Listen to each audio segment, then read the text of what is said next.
Can you hear me now? Is that better? Salute. When I told you guys about the business of the sport of boxing, everybody switched up on me.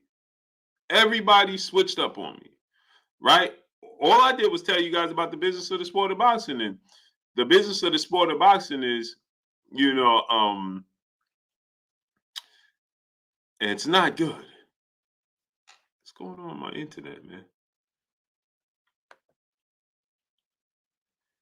It says my internet is struggling.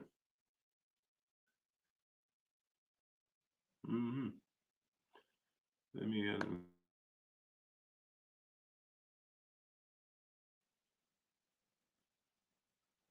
let's see if that helps.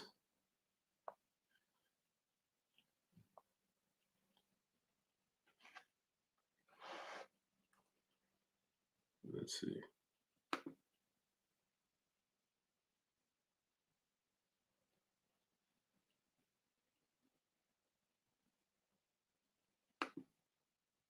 Okay.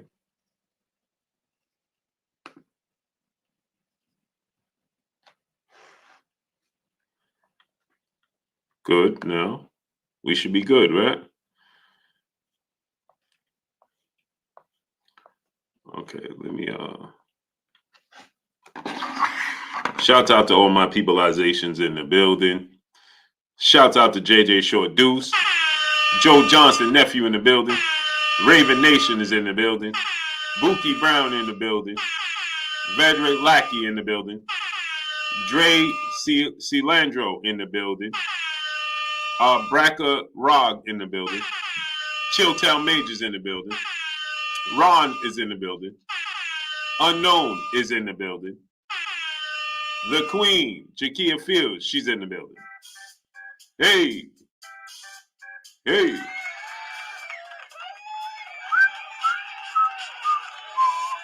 The Queen, she's in the building. 93 Super Premium in the building. Trap Girl with AZ Rising Sun in the building. Flyer Frequency in the building. Bori in the building. Texas OG in the building. It's Miller Time. Deuce 3 in the building. I Want My Vision Back is in the building. Randall 700 in the building. 818 in the building. End Zone 88. Joe Johnson.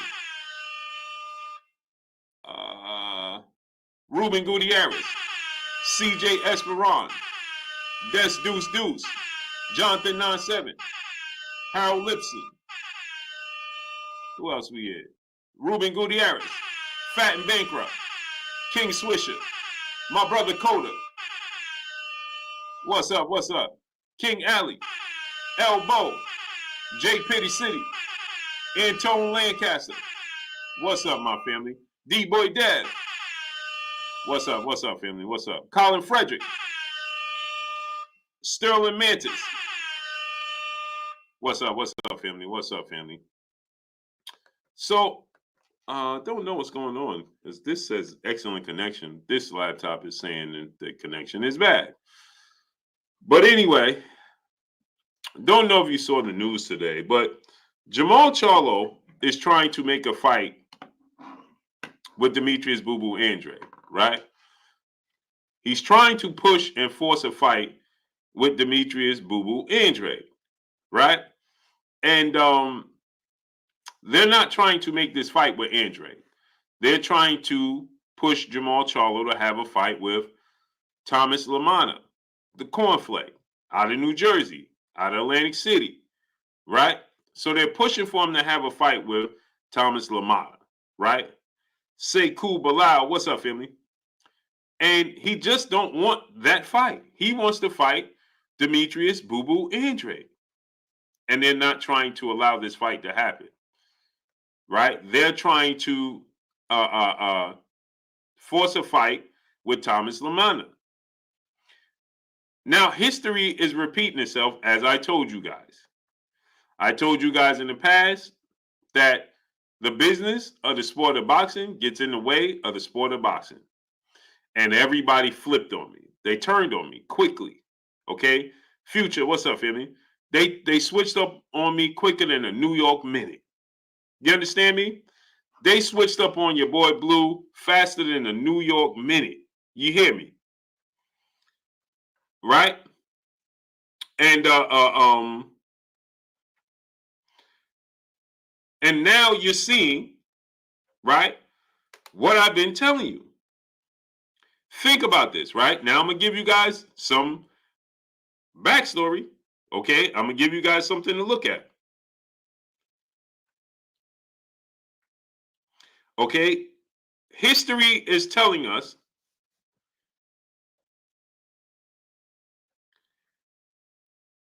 that I was correct. Dexter Haynes III, what's up?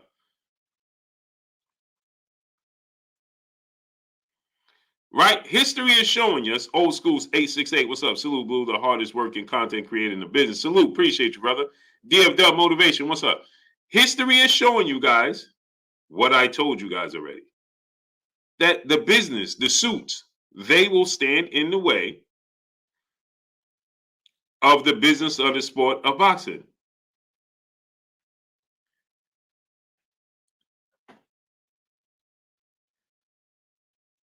Right?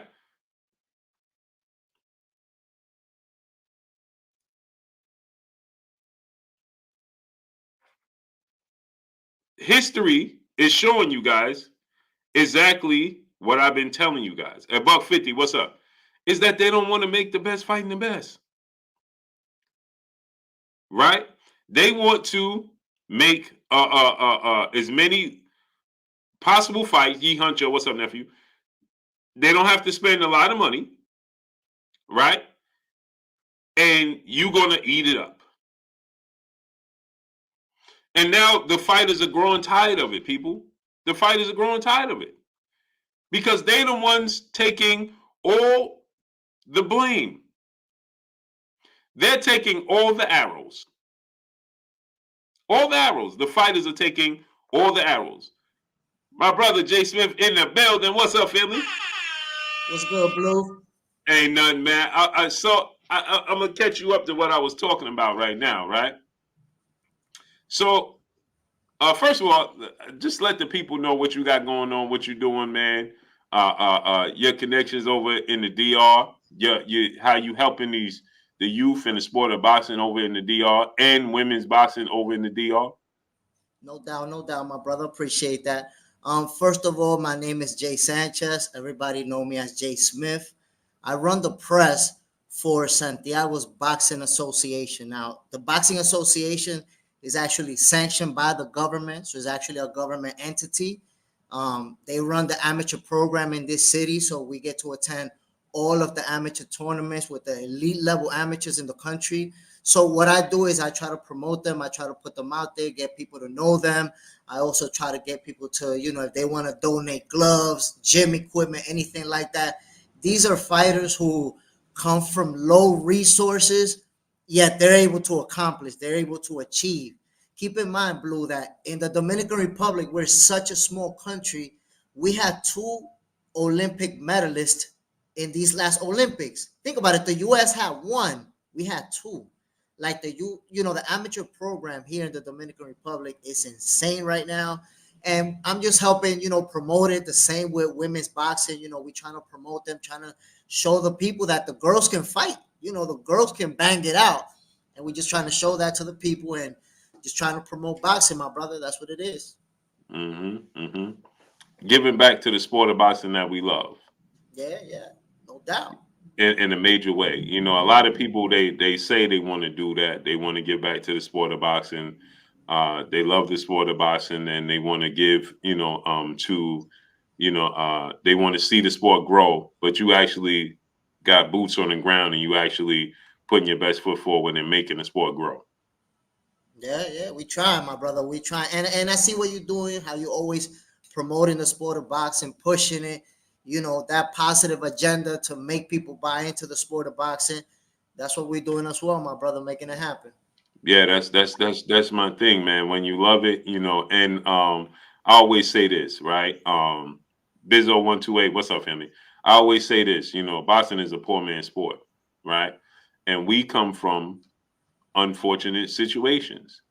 And this is a sport that we can elevate and take care of our families, change the fortunes of our loved ones, change generational wealth, change generational curses. We can do a lot of those things with through the sport of boxing, unlike any other sport. Now, obviously, athletes in other sports, basketball, baseball, football, hockey, so on and so forth, tennis, they can change their family fortunes through those sports as well. But to be able to compete in those sports and to be able to change your family is slim. It's slimmer than through the sport of boxing. You need help. You need political help in those sports, right? You need connections. You got to go to school. You have to in football, you got to go to school for 3 years. In the NBA, you got to go to college for 1 year. Uh, in baseball, you got to go to college. Then you got to go. If they draft you not in college, then you got to go to the minor leagues. Then you got to go. There's a whole process that you have to go through, right? And you may not have the fortunes to travel for football, travel for baseball, travel for basketball, AAUs and uh, uh, baseball gloves and cleats and mouthpieces and helmets and bats and footballs and football gloves and shoulder pads and helmets, and those things cost. And if you don't have the fortunes to be able to do that, then it's hard. It makes it harder, right? And then it's more people, right? So now we're talking about a basketball team. There's 15 players on the team. You're talking about an NFL team or football team is 53 players on the team. In college, there's about, I think it's 70 players on the team. So now you a needle in a haystack. In the sport of boxing, you ain't got to go to college. You ain't got to learn. You don't need a trainer to teach you how to hit a baseball and have to throw the baseball and have to have hours in the batting box and football. You need this coach, that coach. There's a lot to go along with it. In boxing, you need a pair of gloves, and you don't even need a pair of gloves to start off, right? Me and yourself, we take a sock and hang it from the door, let it hang from the door, fill up the sock, and you can work on the sock right in your doorway. You know what I mean?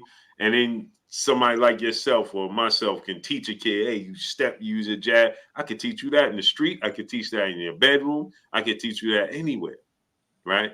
And the sport of boxing, you're gonna get out of the sport of boxing what you put in as a person. What you put in the sport of boxing is what you're going to get out. Now, is there going to be a fighter that's better than you? Probably so. Is there going to be a fighter that's stronger than you? Probably so. But that don't mean that you can't be successful in the sport of boxing. So I applaud what you're doing in the sport of boxing, my brother. Appreciate it, my dad. For sure, for sure. Now, with that said, so I was talking about the monies or the lack thereof money, right? We got a great brother, Terrence Trotter, in the chat. He said Amazon already paid Tank. He has no money problems. Where's the proof of that? There's no proof of that. We just going based off of what somebody has told us. Tank has told us that he signed this 4, 5 fight, 6 fight deal worth $240 million. I'm pretty sure they ain't paying Tank $30 million to fight Lamont Roach. I'm certain they ain't gonna pay Tank to fight Lamont Roach because he don't generate like Canelo does. He brings people and he puts butts in the seats at the arena for sure. But in order to pay you $30 million to fight Lamont Roach, right? You got to generate a massive amount of money at the gate. You got to generate a massive amount of money in pay-per-views. You got to generate a massive amount. There's more to it than just selling a gate. And everybody talks about the gate. Yes, he does big numbers at the gate. $5 million gate at Barclays Center, $5.2 million gate at the Capital One Arena. So he does big gates, no doubt. Him and Ryan did a $23 million gate, no doubt. Right? So he does big gates, but that's not all. if I'm paying you $32 million and you do a $5 million gate, I lost. You want to take an L? I'm taking an L. And if you did $5 million gate with 200, let's say 250,000 pay-per-view, go basing it off of, without Ryan Garcia, his highest pay-per-view was 250,000. So let's say you do 250,000 pay-per-view buys. You do a $5 million gate. That don't give me my money back just to pay you. Just to pay you alone, that doesn't give me my money back. And now I still got to pay Lamont Roach, and I got to pay the undercard, and I got to pay for production, and I got to pay. There's a lot to go along with it. So let me give you a speculation what I think when it comes to that. You know how, for example, NBA contracts, a guy may have a $200 million contract, but the first few years of that contract, it's a little bit of money. And then the big chunk of that contract is at the end, where the last couple of years he's getting 50 million for a year or 30 million for a year. So I think this may be similar in that in this fight, Tank is not going to make nowhere near close to $30 million. But at the tail end of this contract, he might make north of 30 million. So I think it might be an average, not what he's going to make in every fight. Right. And so here's the thing. Here's the problem with it, right? The problem with it is this. He's going to have to, let's say, like you said, right? By your logic. That means at the end, he's going to have to fight big names. Yeah. Consistently. There can't be no stop gaps with tune-ups and stay busy fights. He's going to have to stay active and stay consistent and fight big names after big name after big name, right? Because his first fight was Frank Martin. Like Talk 17 said, him and Frank did an $18 million gate. Okay, $18 million gate, and they never told you how much pay-per-views it sold. And on that card, see, this is the thing that people don't take into consideration. Do you have that info, Blue? Do you have that info? Yeah, well, it's flip-flopping, right? One person told me it did 65,000 pay-per-views. Then another person told me it did 150,000 pay-per-views. But nobody's told me it exceeded over 200,000. But it's 200,000 or below, based off of what I've been told. But who knows, right? But let's just say he did an $18 million gate, and it did 200,000 pay-per-views, right? Now, if he got $30 million, Frank Martin had to get at least $5 million. That's $35 million. Now, we're not taking into consideration that David Benavidez was on that card. Whoa. So he had to get paid. Right? So we talking about the gate solely as if he's the only person on the card that have to get paid. We have to start using our common sense. He did an $18 million gate, but that means that David Benavidez has to get a piece of that. That means that Frank Martin had to get a piece. That means he got a piece. That means the undercard. That means the promotional company have to get a piece. They have to divvy that up. They have to break that up. And everybody has to get paid. So somebody's coming up short. You can believe that. So the thing is, I think, Blue, people sometimes, when we talk in boxing, and you notice it often, people act as if the entire purse is going to go to the fighter. And then when we do the math, that's when we see all the issues that may arise. Right. And that's what I try to explain to people. Oh, he got the bag. He did an $18 million gate. You thought he walked away with $18 million? No. That gate had to be, the promoters had to get paid, the networks, the production, the undercard, the co-main event. Everybody has to get paid out of that $18 million gate, including himself. This is what people don't take into consideration. especially when you have big names like David Benavidez on the card. They want to get paid. He's got to get paid. And then he fought Oleksandr Gavdik. He ain't fighting no walk in the park. Gavdik only lost to Beterbiev.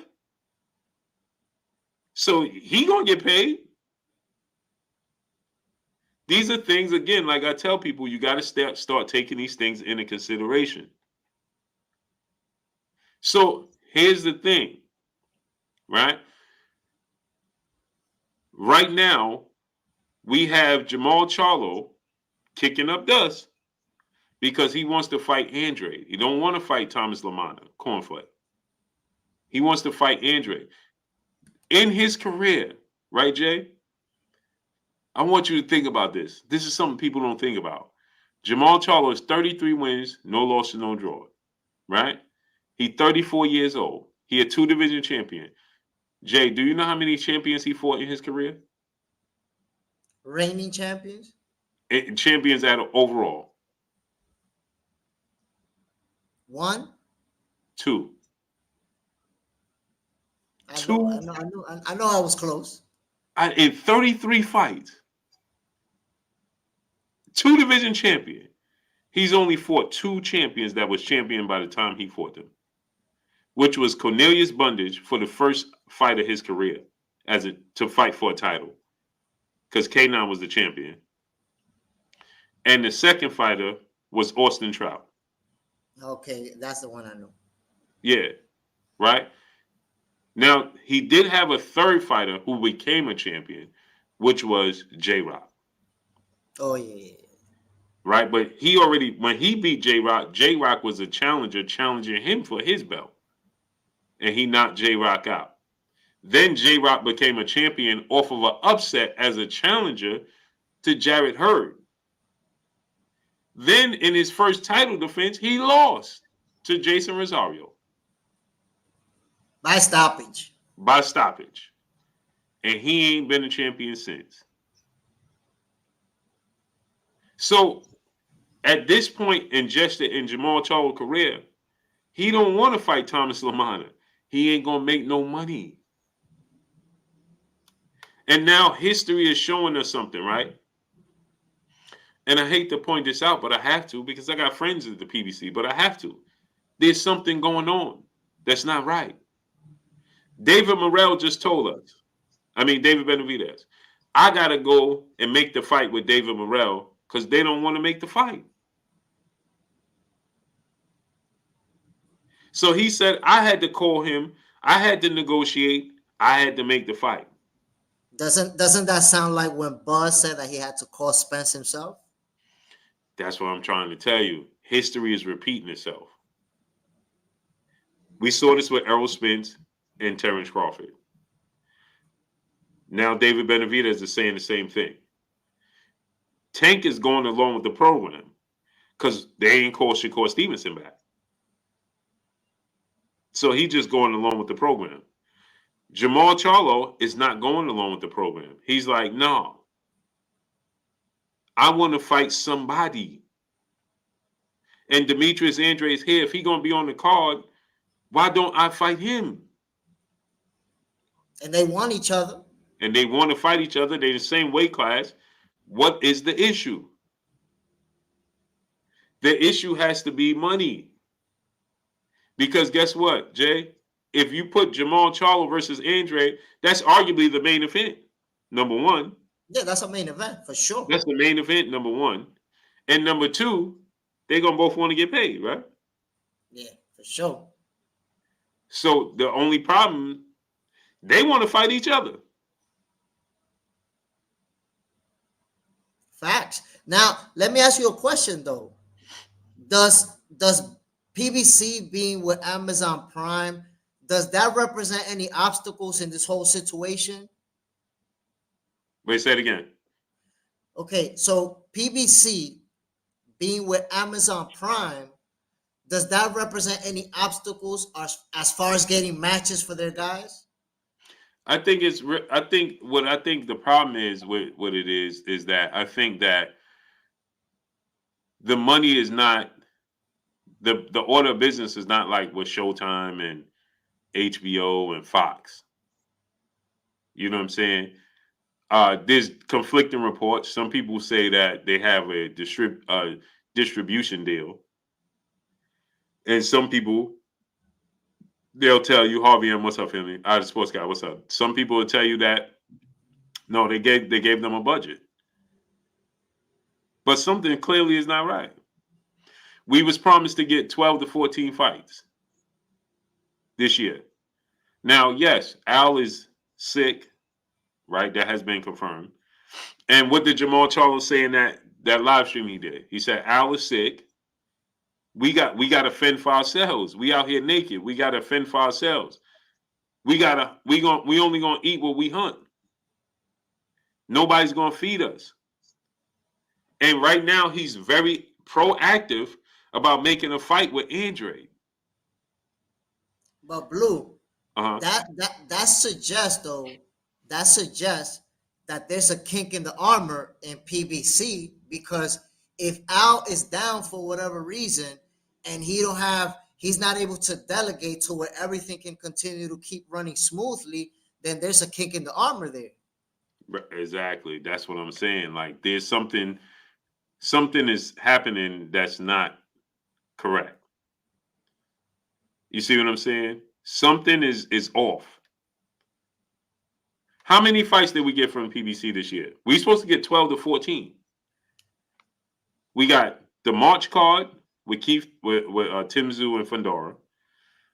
We got did we get April, right? Who fought in April? Hold on. Did we get a fight in April? No. Devin Haney fought in April. So we didn't get nothing. We didn't get nothing in April. No, we didn't. No, we didn't get nothing in April. We got Canelo in May. So that's 2. We got Tank in June. That's 3. We didn't get nothing in July, right? Wait, when did we get Tim Tszyu? Tim Tszyu you said Tim Tszyu and Fundora. You said that. Yeah. Already. Yeah, that was March. So we got March, May, June. What else we get from the PBC? That's it. We didn't get nothing in July, I don't think. And we're in October. Because Bud and that was Turki Alalshikh called in August. Did we get any people? Am I forgetting something? What did we forget in July? If I'm not mistaken, I don't think we got anything in July. I mean, the other cards I'm thinking about is from the UK. That's Turkey and them over there. Yeah, like I said, Nick J said June was 10. Right. So we got March. We got Tim Tszyu Fundora. In May, we got Canelo. June, we got Tank.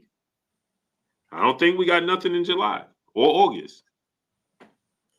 So let me ask you a question then. If there's 3 cards and it's supposed to be 12, it's already October. You telling me that we're gonna have 9 more in 2 months? That's what I'm saying. So we're not. So now here's the question I got for you, right, Jay? And salute to Luther Boyd in the super chat, dropping that Cinco on the super chat. Blue, what's good, bro? Bud should beat up T.O. I would like to see him do that fight, but he ain't gonna do it. No, he ain't nothing in it for him. Lawrence Brazier, what's up? So, right, check this out, right, Jay? If you had a budget, unless this is like Verizon and you get rollover money, or NFL, you get rollover cap money, because like you said, we're supposed to get 12 to 14 fights this year, and we got, again, March, May, June, September, Canelo again. We got Canelo twice, Tank once, Tim Tszyu Fundora. Now, this Saturday, we're going to get Tim Tszyu, Bakram Mataliaziv, right? That's 5. Tank in December. That's 6 cards. What if they got the budget for 12 fights?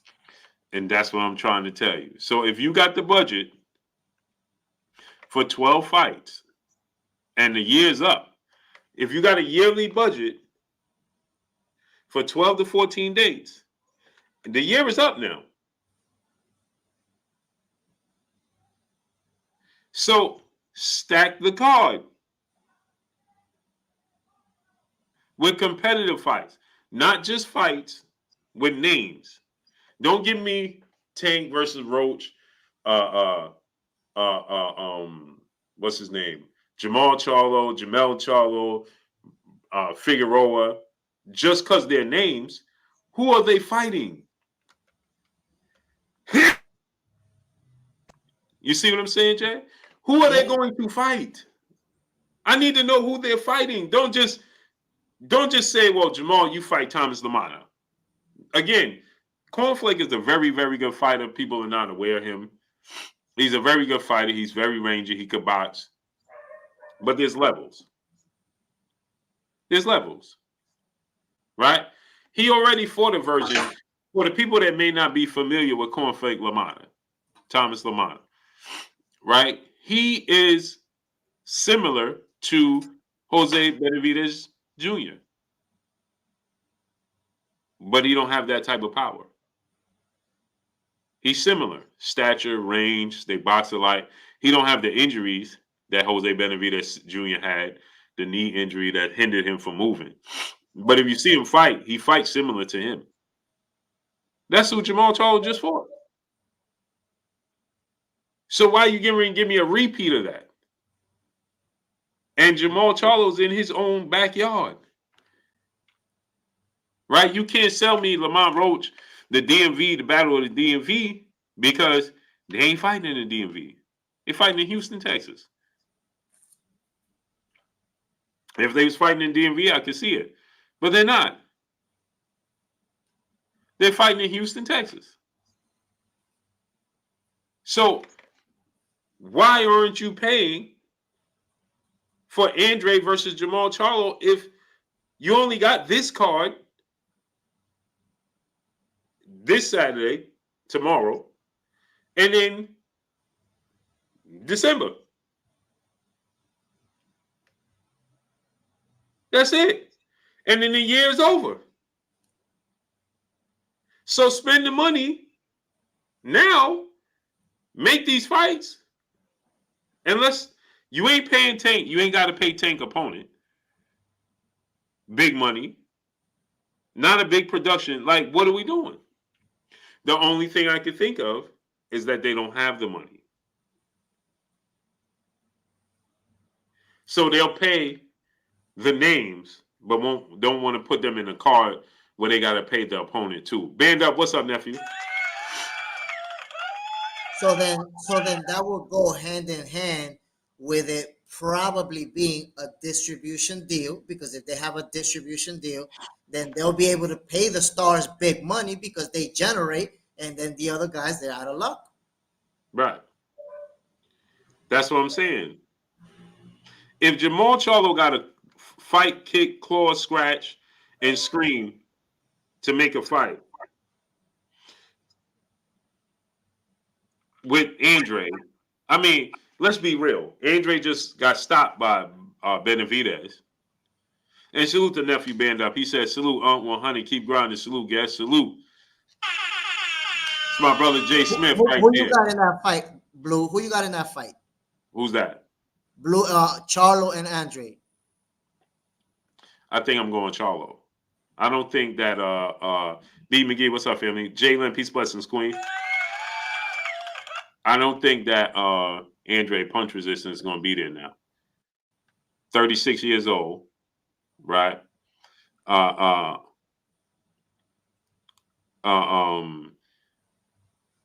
He's 36 years old. He didn't have no marquee fight but the fight with Benavidez. He got stopped. He's not very active. Jermall Charlo's just fresher. He didn't get stopped. He hasn't taken a lot of punishment in any fight. And he's younger. So I think Jermall Charlo wins that fight. Very good fight. but I think that he wins that fight. What you think about it? In my case, I'm rocking with Boo Boo. And let me tell you why I'm rocking with him. I agree with everything that you said with regards to punch resistance. Now, the reason I'm rocking with him is because Jermall, he's been super inactive, right? More inactive than Boo Boo. And this is the thing that gets to me over the edge. I think Jermall has been facing a lot of personal demons, a lot of personal situations. And I think when you combine inactivity with personal stuff, I think it can have such an effect on you that you're not going to be at your very best. I think Boo Boo, even though his punch resistance is down, but I think he can go in the ring at his very best to his ability. I don't think Jermall, based on what's been going on during the last few years, I don't have that confidence that he'll be at his best. But you know what? Uh, uh, uh, uh, uh, uh, when you look at it from this standpoint, right? Yeah, he has issues, right? But look at the Benavidez fight. That I think that was the worst version of Jermall mentally. 2-year layoff, mentally in a very bad funk. He looked mentally just drained. He was in a mix of going. The divorce wasn't fine. He went to Roy Jones to seek help. You know what I'm saying? And when you look at the Benavidez fight, he was sharp still. And you could Yeah, clearly see he wasn't himself. yeah. But that boy was sharp. He still his left and he took it easy. He cruised. Like people don't realize I watched that fight about 8 times now. And I'm like, damn, this dude is Jermall Charlo is special, man. Yeah. Yo, He looks when sharp. He looks sharp. yo, he was man, you watch that fight, and again, obviously, no disrespect to Jose, but he got the injury. He came up, the weight, you know what I mean? So obviously he was at a disadvantage, right? No ifs, ands, or buts about that. Yeah. But boy, when I just look at that's one of my favorite fights to watch. I keep watching that fight. I'm like, yo, Jermall took people, don't take my word for it. Go back and watch the fight. No commentary, no sound. Just watch the fight and enjoy the fight. And look how Jermall Charlo used angles, how he changed levels. Talk about a boxing clinic. He could have knocked out Jose. That jab was on point. His jab, his to the bang, bang, changing levels, bang, bang. And he wasn't even conditioned. He wasn't conditioned, not to the highest level. He ain't never fought it that way either. Now, obviously, Jose is much smaller than him, right? So Jose, he's taller, and rangy, but he's smaller, right? So he was at a complete disadvantage. But just look how sharp Jermall was going to the body with that jab changing levels, combination, reaction time. That was just all off of muscle memory. He wasn't like you said, his mental ain't there. He wasn't I don't think he was in the best condition. He had to fight with Caleb Plant. So much was going on outside the ring. His wife He's fighting. going on for talent. He was just straight, pure, raw talent. Just muscle memory and pure raw talent. And he was just changing levels. When he wanted to do what he wanted to do, he did it. And so that showed Andrade against, now obviously again, same card. They fought brothers, same exact card, right? Yeah. Obviously, David is on a way different level than Jose, right? And so it's completely different. But Andrade's body language was that of a man that his body is not reacting the same. He forced a lot of things. He made a lot of mistakes. He was just trying to, and again, that's also a testament to the person standing in front of him, right? But his timing was off. His body language was bad, and he took punishment. Jermall ain't taking no. He's mentally dealing with a lot, but physically, his body didn't take that punishment. Jermall is going to be super motivated for Andrade. And Andrade knows how to lose now. Jermall don't. And he got a whole nother gear to kick it into. And the best thing about it, right, Jay, is that he ain't got to weight drain himself. Oh no, he's gonna make weight comfortably. He's gonna make weight comfortably make one. Remember that fight with Jose was at 64. Now he got the full 68 with no rehydration. Remember, there was a rehydration. There was all types of stipulations with Jose. Jermall ain't got to do that. In his mental state, he ain't got to diet that hard. Again, like I said, Ryan Speech, I'm not talking the level opponent. I'm talking about his sharpness. He still fought a pro, and he still fought somebody who is very, very talented. Don't get it twisted. Jose Benavidez is very talented. He's a welterweight. He's a big welterweight, but he's very, very talented.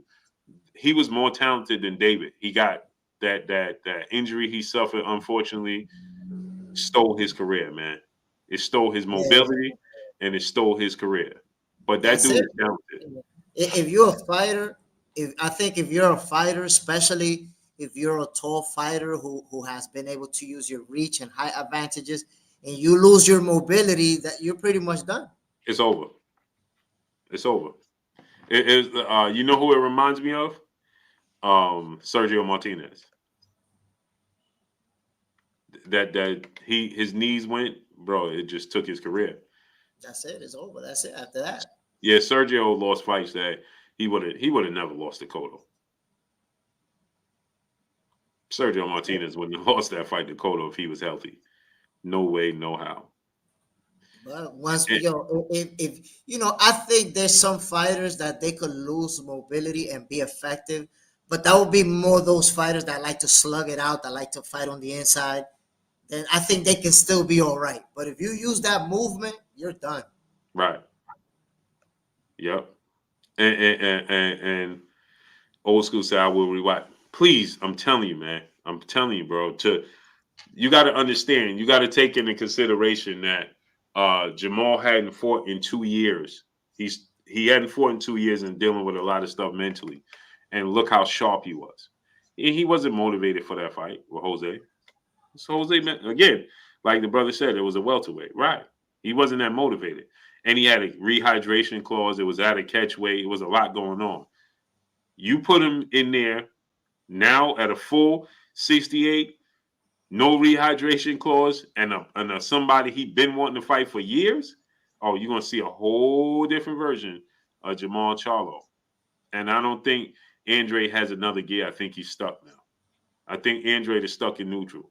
I thought that he was going to adjust to David. He made no adjustments. And here's the thing, right, Jay? And salute to Tough Girl Blocks and my brother in the super chat dropping that Cinco on this in the super chat. He said, Blue, you said it. For a 2-year layoff, his technical ability was still there. 100% Jermall is special. I was surprised how good he looked. That's what I'm trying to tell people. Nick, I'm telling you, and look at this, right, Nick? Check this out. Watch Andrade's fights before Benavidez. He was getting dropped. He was getting hit.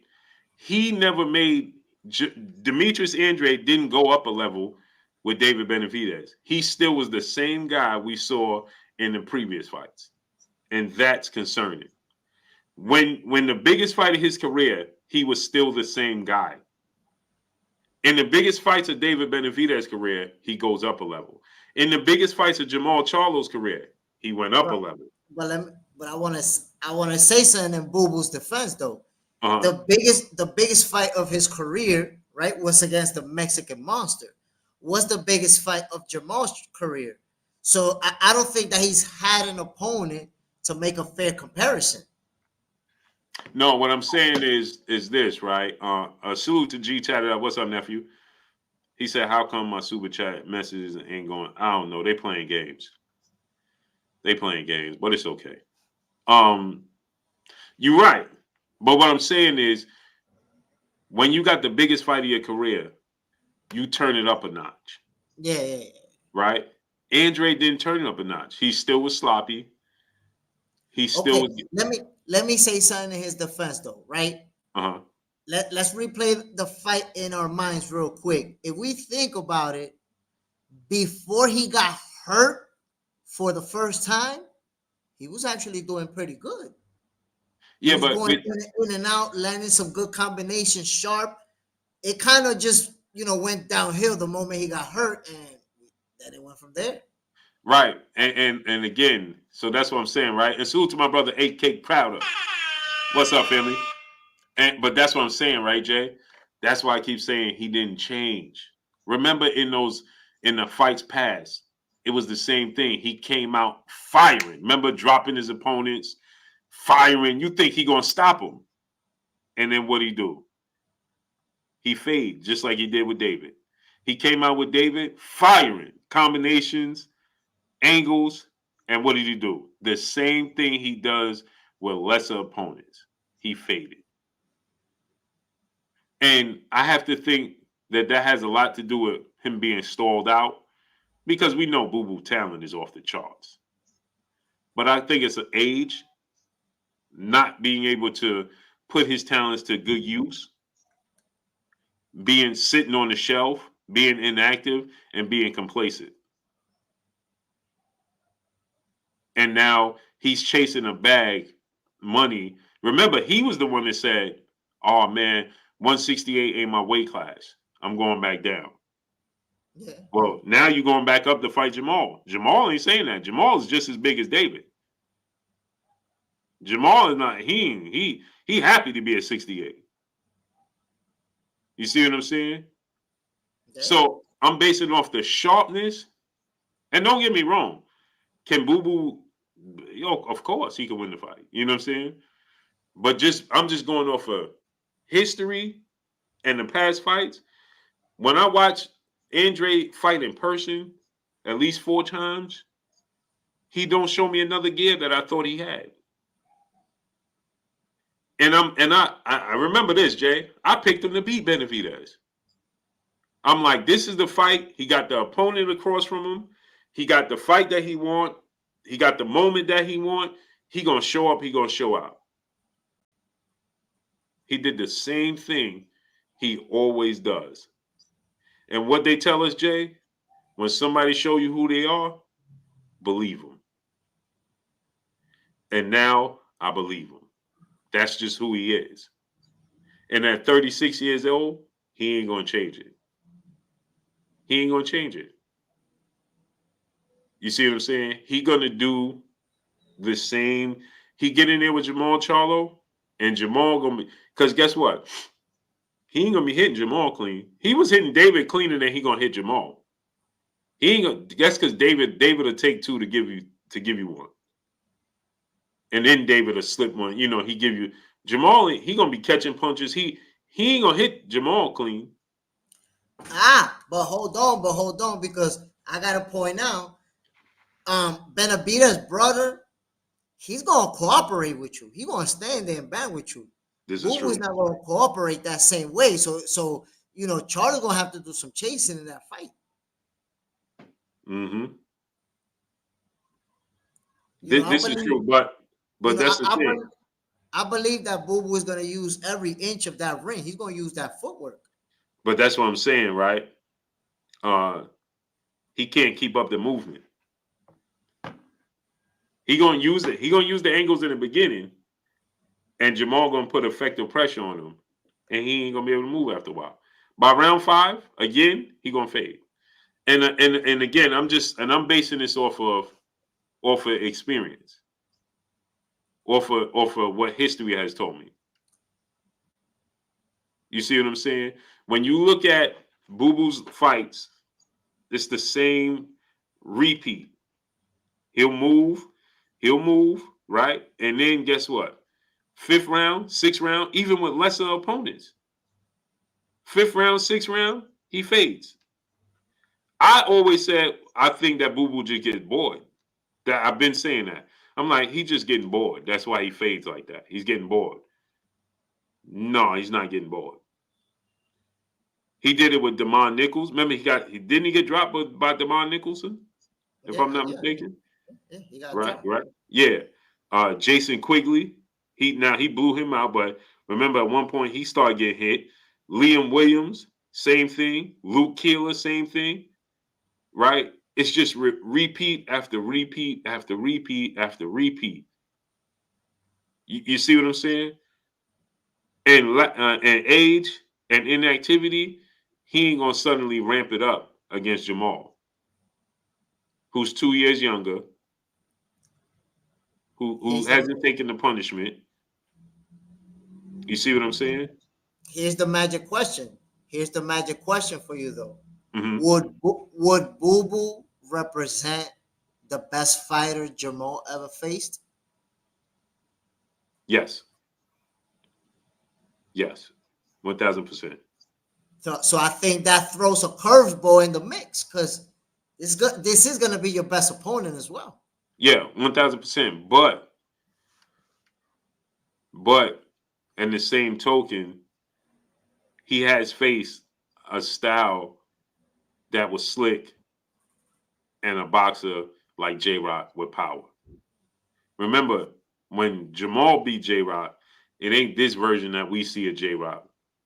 Oh no. He beat the best version of J-Rock. The best version of J-Rock, where J-Rock was hungry. And remember, people were saying he was avoiding and ducking J-Rock.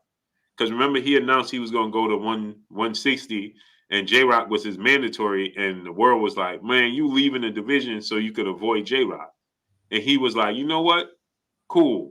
I'll stay here, fight J-Rock, this one last fight in this division, and then I'm out. You dig what I'm saying? He's like, I'll fight him. I'm going to fight J-Rock, and then I'm out. J-Rock was undefeated, and he was that dude then. And guess what? He stopped J-Rock. Beautifully. Brutally. Catch and shoot. Bam, bam. Catch and shoot. Bam, bam. You see what I'm saying? He's comfortable. And then he beat the way he beat what's his name? That beat Triple G. Sergey Derevyanchenko. In the pocket. Sergey, I thought he won that fight against Triple G. Right? Jermall, no problem. Ha, ha, in the pocket. Ha, ha, ha, ha. Handle him. So he's been there. He's done it. You see what I'm saying? Where Andrade's biggest test was David, and he got crushed. Yeah, that was bad.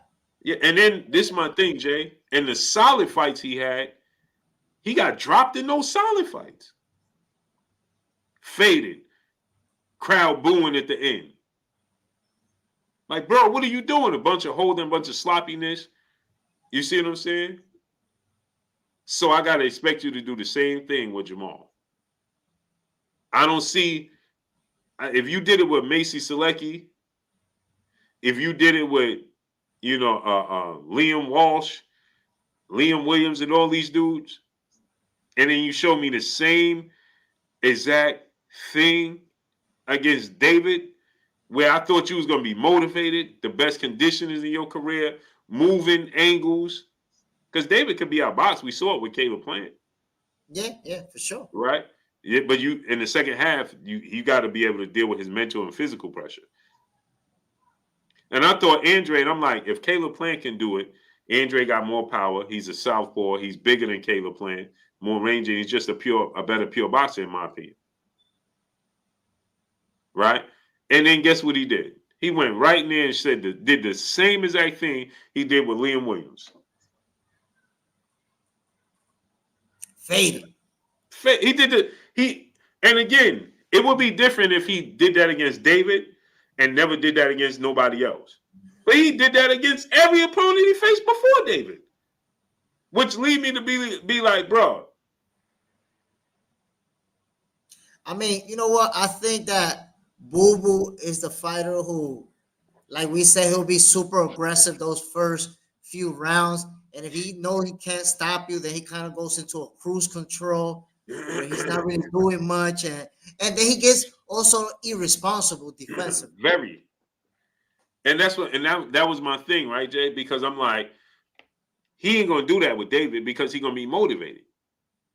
I'm like, it's a lack of motivation. Like you see today's time, everybody says Jerron Ennis gets hit, and I'm like, well, I think that's the opponent. He's not motivated by the opponent. But Boo Boo did the same thing with David that he did with Liam Williams.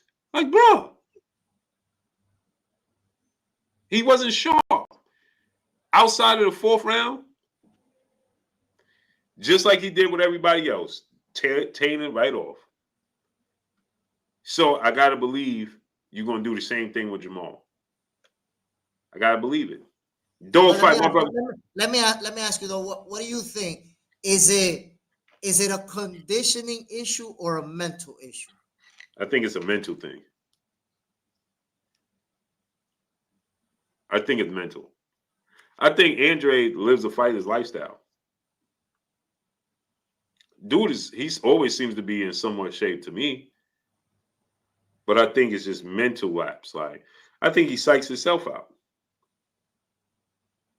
That's what I think. I think that he gets to the point where he just psychs himself out. Salute the Dog Fight in the super chat, dropping that cinco on us in the super chat. What's good, Blue and Great brother? Prime Zab Judah versus Loma. Oh, Zab. Man, listen, I saw it live. I'm not picking nobody ahead of Prime Zab. Nobody. Zab is different. I think that people don't realize. And salute to my brother, Mr. Hayes, Fight Hub Hayes. He in the building. What's up with you? The greatest boxing reporter in boxing right now. Yeah. Salute to my brother, Mr. Hayes, man. He the best in the business. Yeah. Oh, for sure. It's hands down. Maya Egypt, peace, bless the beautiful queen. She's in the building. Man, Zab was different. Zab, yo, hey. You know what I think is the problem? That people tend to always want to remember, like when a fighter's already retired, people tend to want to remember their losses. You know, they always want to bring up Tim Tszyu and he lost to this. And go look at video of Prime Zab Judah. That he looks like something that you never seen some type of version of Mike Tyson, but just a different type of version. Bro was so special. Bro was so explosive and athletic and fast and powerful, and his ring IQ was so ridiculous. Again, like I said, I don't think that people again, it goes back to what you said, right? Is that people focused on the fact that he had that the Costa Zeus fight. Then he had he had the Costa Zeus fight. Then he had the Floyd fight. He had the Cotto fight. But people don't realize, like you said, even in those fights, look at the Cotto fight. He was winning that fight too. Floyd fight was winning that fight, right? Costa Zeus fight, he was winning that fight till he got clipped. The only fight I was disappointed in Zab was the Paulie Malignaggi fight. It was like he was completely disinterested in that fight. I think, I think what we saw in that fight is also part of, I think it played out that way, to be honest, because at that time in his life, Zab was living a little bit irresponsibly. He was living a bit crazy, and he just wasn't all in like that. He was enjoying his stardom and being a young man, enjoying his money. So I think that affected what we saw in the ring versus Paulie. Right, because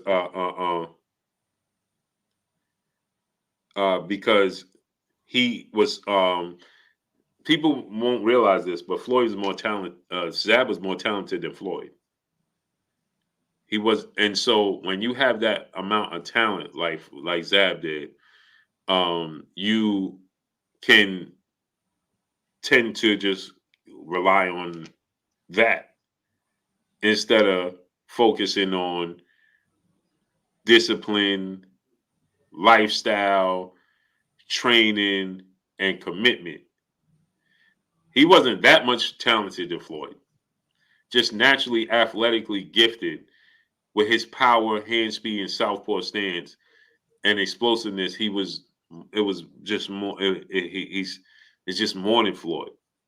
And you know, Blue, people don't say this a lot, and it's kind of lost into time. But if you watch them, you remember Zab Judah can fight as an orthodox Right, and put hands on you as orthodox. He did that a lot in his fights. right, right. Zab was faster than Floyd. He had more power than Floyd. Right, but again, he didn't have the love and commitment to the sport like Floyd. Floyd is obsessed with boxing. Zab loves boxing. There's two different things.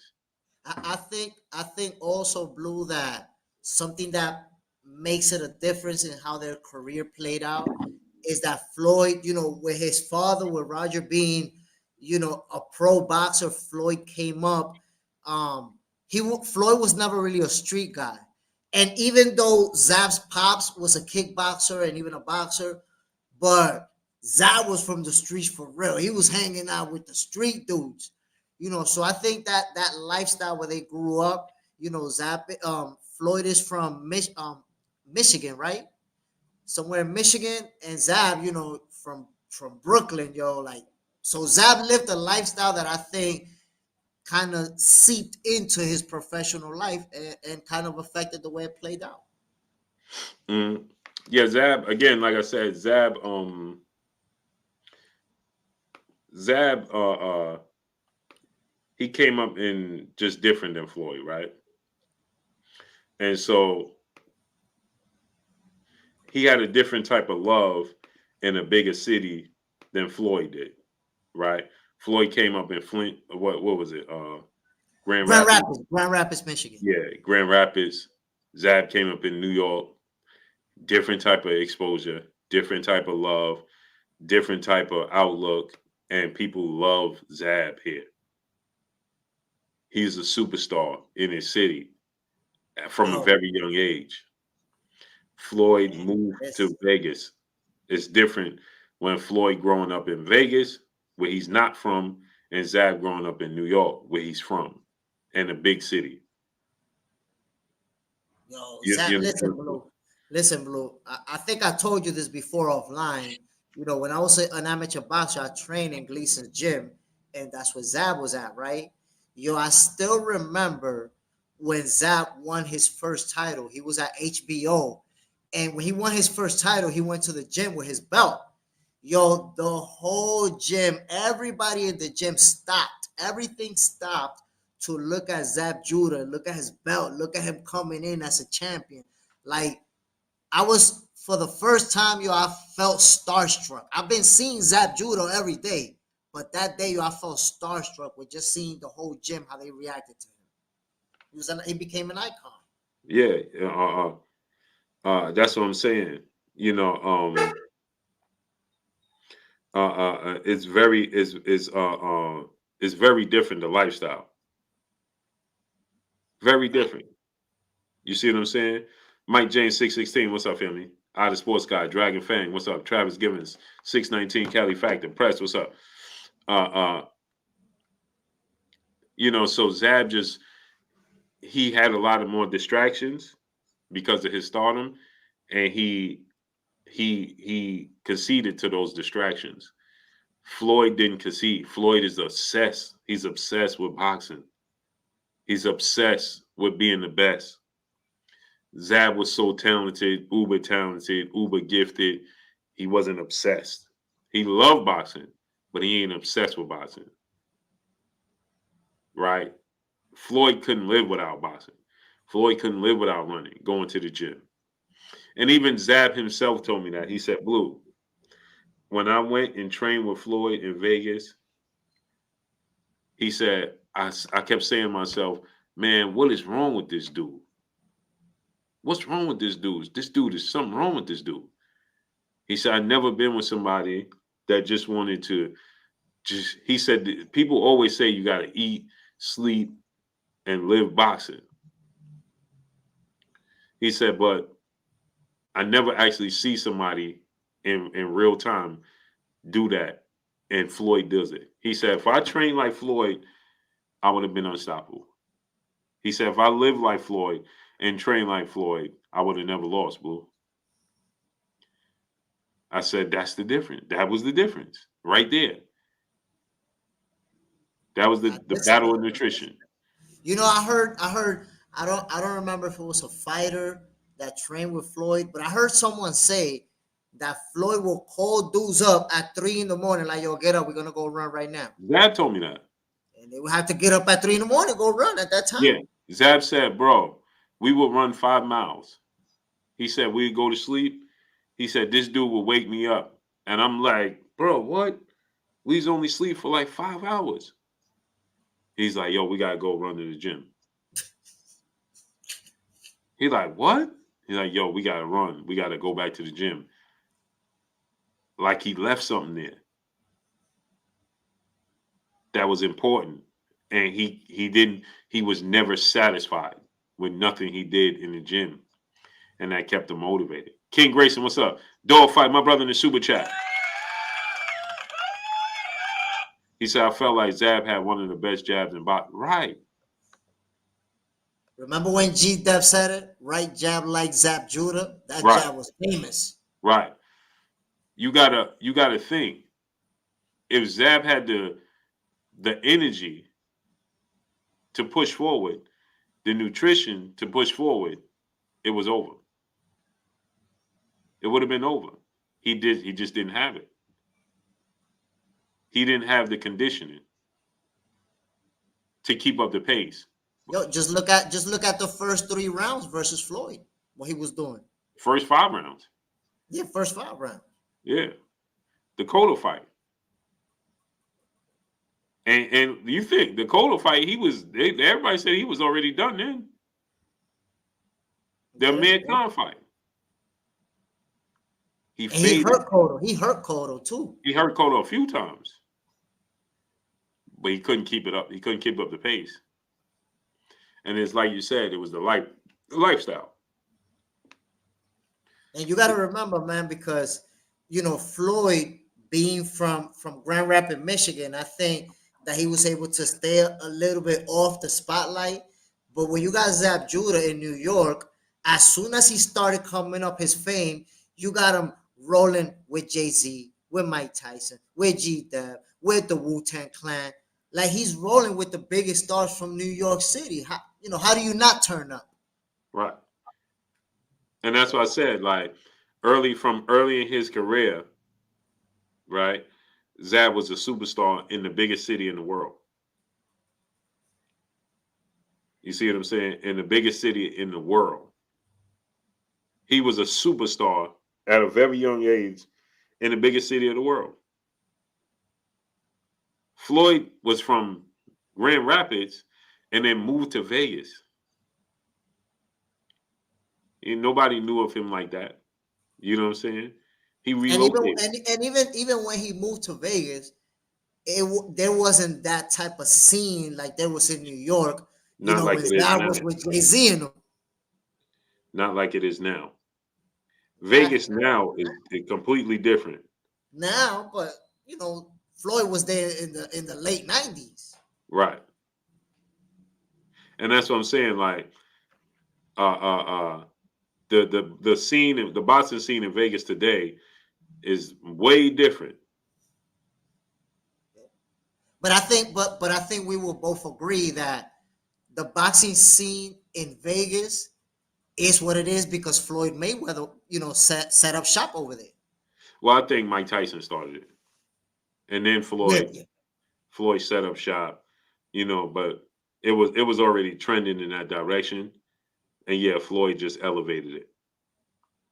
He made it because he came in on at the same time as social media, like right in the that gray area, right? Right before it start, right into the beginning of it. So the exposure he got was different, right?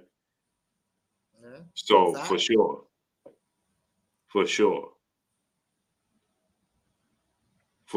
like Floyd, he elevated it. He made it popular. He made people want to do it. You know, want to go there, want to see it, want to hang out there. You know what I mean? Because he made it. You know, Vegas that thing. It was Because already that thing, but he elevated it. I think that after Floyd, we started seeing more fighters go to Vegas. Like, for example, fighters who are from somewhere else and they go to And spar in relocate. Vegas Yeah, or yeah. hold their training camp in Vegas. We're seeing that now more after Floyd set up shop over there. Right. Agreed. Agreed. Yes, he definitely started a trend, made it popular, right? Because a lot of fighters did it, but he elevated it. He definitely made it more popular. Everybody wanted to relocate, like you was gonna get some sort of special water or something if you go, uh, some sort of special pill you was gonna get from going to Vegas because Floyd was there. You know what I'm saying? This is you go to Vegas, boy. This is it. But guess what he did do though, right, Jay? Like you said, everybody started going there. So now all the best sparring, you know what I'm saying? All the best talent is unlimited in Vegas. Because for sure he elevated that. Because I remember, like, back when I was an amateur boxer, we talking about um 98, 99. Yo, the place to go was New York. The place Right. to go was Gleason's. Like, everybody had to go check in over there if you was somebody. And now it seems like the place to go is Vegas. And I think Blue, in a way, we're kind of onto something because I don't really see nobody giving Floyd credit for that. I think this Right. is the first time where we're admitting that he should get credit for that. Oh, for sure, 1000%. People, because you know why? His career is not, it doesn't feel like it's completely over with. You know what I'm saying? You know, people typically don't give you your flowers until it's over. And I think that it's not, in the eyes of many, it's not completely over yet. There's still people holding out hopes that he'll come back for one more fight. You know what I'm saying? Like he might come back just for this guy or that guy. You know what I'm saying? People is truly holding out hope. Like, man, Floyd gonna come back. You see what I'm saying? So when he completely step away from the sport completely, then the appreciation will go up. Things like what we talking about right now, that'll go up. I've listen. I've never really seen anyone give credit to Floyd for the popularity that boxing has brought to Vegas. You know, Vegas. I mean, if I really think about it, Mike Tyson was already stepping in, but I don't remember Vegas as being this popular boxing state. Nowhere near what it is now. Yeah, no, it was always popular, but not what it is today. Exactly, like Now, what it is today. I mean, people fighting in Vegas it was a big thing to fight at the Mandalay Bay. You know what I'm saying? Oh, yeah, Season. yeah, yeah. But I'm referring to what we're seeing now with Oh, young fighters, now for it's example, going to TMT to spar with Kermel and going to other yeah, spots in Vegas to spar with guys. Like, we're seeing man. a You got lot to of think about this, activity from right? other Just states. think about this. There's people fighting and every casino hosts fights now. At one point, it was just Caesar's Palace and the Mandalay Bay. Now every casino there got a ballroom that they host fights. Like you said, because he elevated it. Now fighting in Vegas is a must, and New York is an afterthought. But remember also before they was fighting in Vegas, right? But now people setting up shop in Vegas. They Oh yeah, coming from somewhere else they to set living up there. shop. Uh huh. And I think Hmm. Floyd, Floyd made that happen. Yeah, And they living nobody there. really give him credit for it. Yeah, they living there. They training there now. Oh, 1000%. 1000%. He elevated. He transformed that. Oh, there's no ifs, ands, or buts about that, for sure. For sure. Because a lot of fighters, if we think about it, a lot of fighters who were fighting in Vegas back then, they never lived in Vegas. They was not fighting as their home state. They were just going to that casino where they make a lot of money, they pay out a lot, but it wasn't guys from there. Now, guys, like I said, they setting up shop. They're, even if they're not setting up shop, they're holding training camps in Vegas. They're going there to spar with the guys from Vegas. So it's crazy the way that it turned up after Floyd. Oh, 1000%. I agree. Dogfight, my brother in the super chat, dropping that cinco.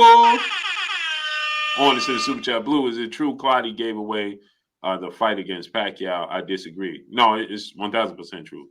He got banned for it. He admitted it and got banned for it. Yeah, he admitted that and he got banned for it, Dogfight. Y'all, that's no secret no more. He got banned for it for throwing the fight. That's why I don't think did he ever fight in the States after that? I don't think so. I don't think he did. No. He got banned for that. No, that's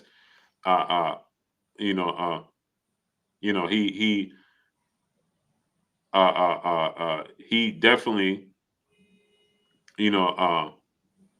he definitely 1000% definitely threw the fight. I mean, he admitted it. Yep. You know what I'm saying? So, man, it's a big thing. You see what I'm saying? Blue, I don't mean to switch up on you, man, but what's gonna happen with Crawford and Canelo? Neither one of them got an opponent, man. What's gonna happen with that? Canelo's opponent? I mean, Crawford don't have an opponent. Canelo don't have an opponent. What are they gonna do next? They need to fight each other. They need to fight each other. You dig what I'm saying? But is Canelo gonna risk it? No. Okay, wait a minute. Because who would Canelo fight, right? Would he fight Beterbiev, who's a lot bigger than him, at a higher division than him, who can probably sleep him, or Crawford, who he himself said is easy money? You're right. He said it's easy money, but we know he don't believe that. Right? That's why he said 150. He took a slight discount to fight Terrence Crawford, right? 150 to fight Terrence Crawford, 200 to fight David Benavidez. You know what I'm saying? That's just a slight discount, right? So he don't believe that Terrence Crawford is a walk in the park and an easy fight, so on and so forth. You know what I'm saying?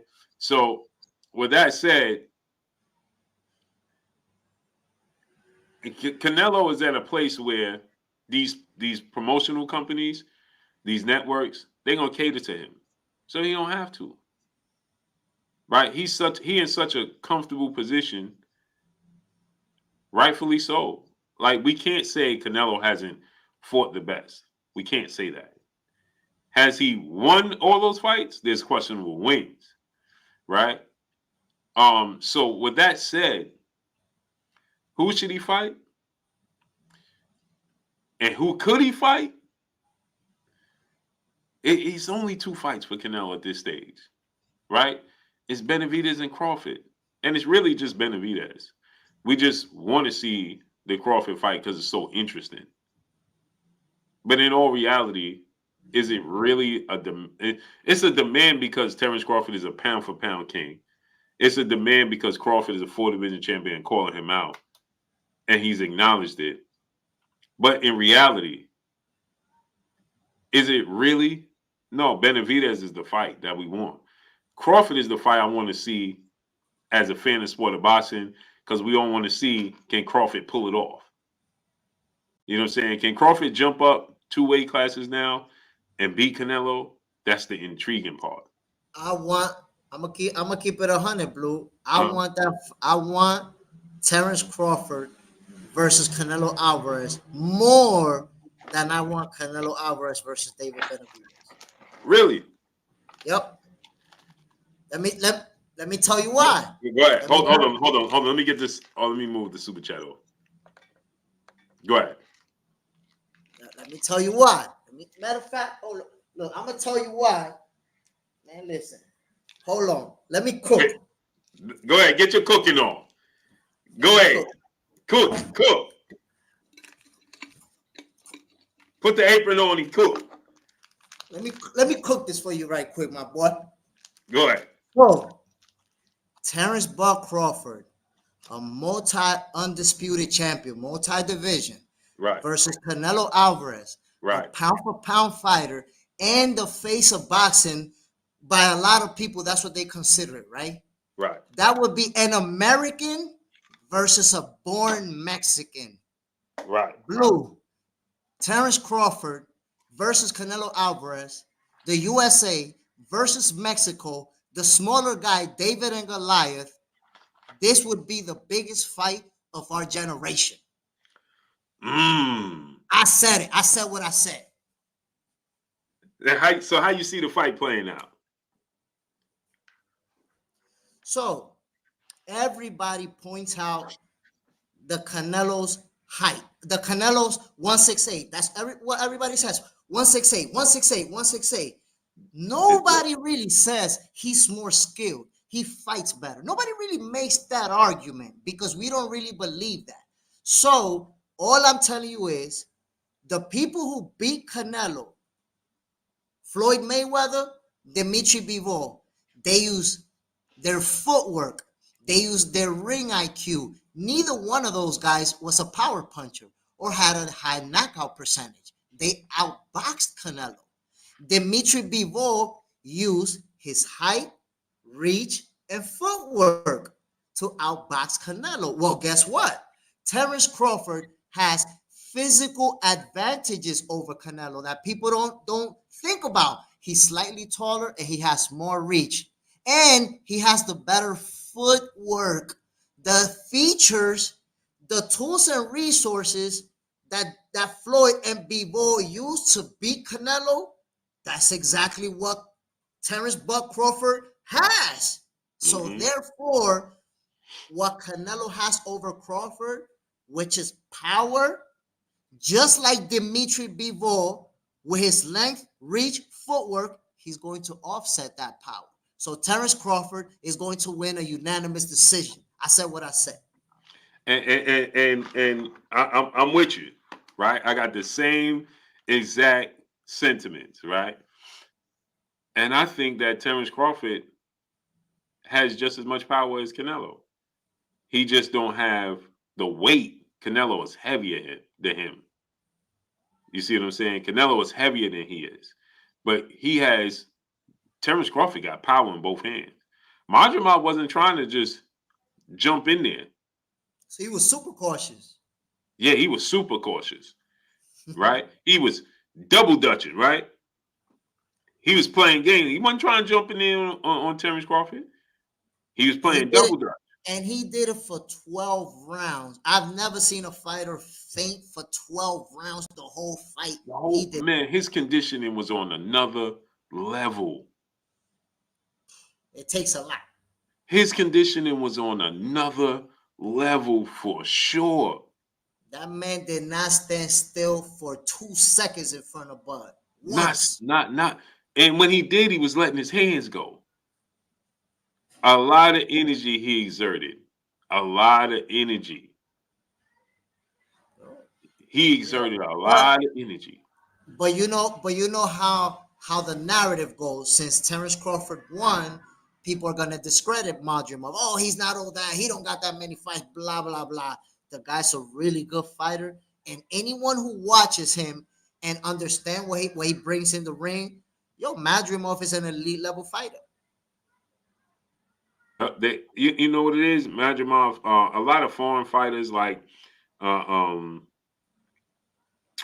Eastern European fighters, they stay in the amateurs for so long, like the Cuban fighters, right? They stay in the amateurs for so long that you're not the difference is the Cuban fighters. They, we know that they win. That Cuban style is probably arguably the best pure boxing school in all this boxing, right?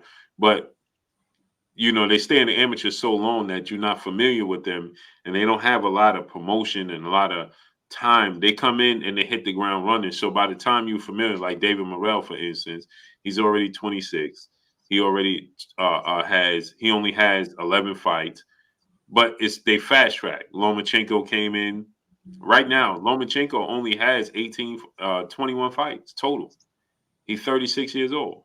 Yeah, and Blue, listen, being involved with the amateur program here in Dominican Republic, bro, I can tell you, these amateurs who turn pro late, they're sparring with professionals. They're training with professionals. They're working out with professional trainers. So even though they turn pro late or they have few fights, these guys been trained.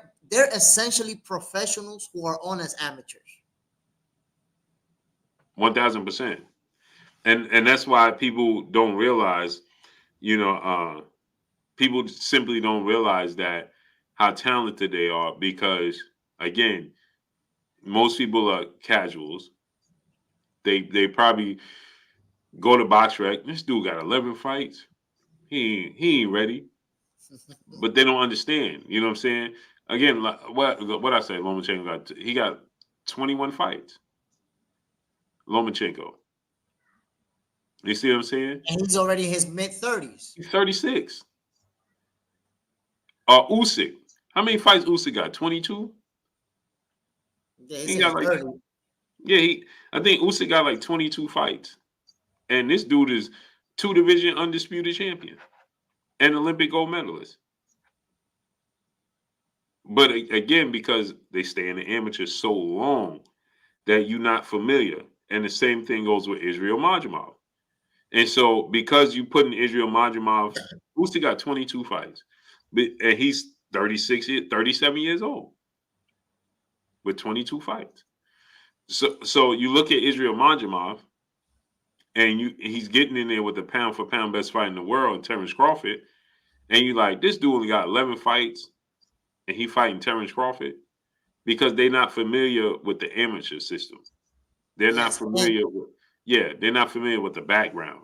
So they look at that, and then they automatically like, man, this dude ain't gonna beat Terrence Crawford with 11 fights. They don't get it. Something Blue that I want to break down about the amateur system, and this is something that is common around the world, not just here in Dominican Republic. There's a lot of countries that they will incentivize their amateurs to stay on as amateurs. So here in the Dominican Republic, for example, are two guys who brought back Olympic bronze medalists or Olympic bronze medals. They got already some government positions in the military. They're getting a lot of benefits that if they turn pro, they wouldn't be able to get. So it's a benefit to them to stay on as amateurs for a few years and get these benefits for themselves and their families. A lot of countries want their very best to stay on as amateurs so they could represent the country in the Olympics. That's why you don't see the US dominate in the Olympics, because young American boxers that are elite, they have opportunities, so they turn pro quick, right? So the very best turn pro, but the very best Dominicans, they don't turn pro. The very best Cubans, the very best Europeans, they don't turn pro early. They stick around because their government is going to give them a check. It's maybe going to give them an apartment. In my country, if you bring back a Olympic medal, they might give you a house, a car, a truck, a paycheck from the government. That's why people stay on as amateurs for a long time. There's benefits to it all over the world. Right. And that's what we don't get here in the States. They don't get that treatment. Exactly, but you got to consider in there's a trade-off, right? Because in the States, if you're a very elite level fighter like Carmel, for example, you can have opportunities not just in boxing but in marketing. Where brands want to market you, they want to sponsor you, right? In most of these countries, we don't have that. Like here in the Dominican Republic, if you turn pro, and you don't have somebody that's going to take you to the States or to Europe, you're barely going to make any money as a professional. So you're better off staying off as an amateur and make better money and be able to take care of your family. Right. Right. And they don't want you to leave. Look how look at the issues that what's the name just had trying to get out of Cuba. Yeah, Cuban fighters, they basically have to sneak out. Right. And they don't want Andy Cruz, they ain't want to let him go. Yeah, they wasn't going to. They wasn't Yeah. going to. No. So when you look at this situation, when we're not getting the best fighting the best overall, right, in the sport of boxing, what do you think it is? Is it a money problem? Is it fighters just don't want to fight? Is it a matchmaking problem? What's your thoughts on that? I mean, I think it's a combination of multiple different factors because number one, we're in the age of social media. Back in the day, fighters can take a L and nobody would discredit them. It would just be like, let's get the rematch or what's next. Mhm. But in this new era, you take a L and your stock can take a huge loss. You know, your stock can drop just like that because you're gonna get discredited. Now all of a sudden you're a bum, you're a hype job. So I think social media is part of it because now if I'm a fighter, I have to wonder if I risk taking an L, how is social media gonna react towards me? So I think that's a small factor. Also, and I think this is a huge factor, fighters aligning themselves with promotional companies. Why? Because once you align yourself with a promotional company, you already X'd yourself out of fighters who don't deal with that promotional company for whatever reason, right? And I think that His Excellency Turki Alalshikh can offset a little bit of that problem because we know when you inject money, you can make things happen. So I think so far, to my knowledge, PBC is the only one that I haven't heard that they're on board with Turki Alalshikh. I'm not sure if that's happened. Maybe you could fill me in. But Golden Boy, Top Rank, Matchroom, they're all willing to work or already signed deals with His Excellency Turki Alalshikh. So I think the future of boxing with His Excellency is looking bright. So yeah, so what my thing is this, right? It's like if you have startup budgets and you have budgets and you have ESPN has a budget, PBC has a budget, right? Make the best fighting the best and get rid of the narrative of being able to throw away fighters when they lose. If you give us it more often than not, you'll get accustomed and get acclimated back to that notion that it's okay for a fighter to lose. He's still your favorite fighter. He still can bounce back. Duran lost. He is one. People don't realize this. Roberto Duran is 1-4 against the best fighters in that quote unquote four king era Yeah. until he moved up in weight. Right? He got the win over Sugar Ray Leonard for sure, but then he lost in the worst way possible. In the rest of them, he got knocked out brutally by Tommy Hearns. He quit versus Sugar Ray Leonard in the second fight. He got outclassed by Wilfred Benitez, and then he was getting outboxed by Marvin Hagler lost. Right, so he lost in pretty much every which way you could possibly lose. Right? Badly. Badly, right? And we still got the same respect for him as a legend. Because guess what he did, Jay? He rectified it. He pushed those to the side.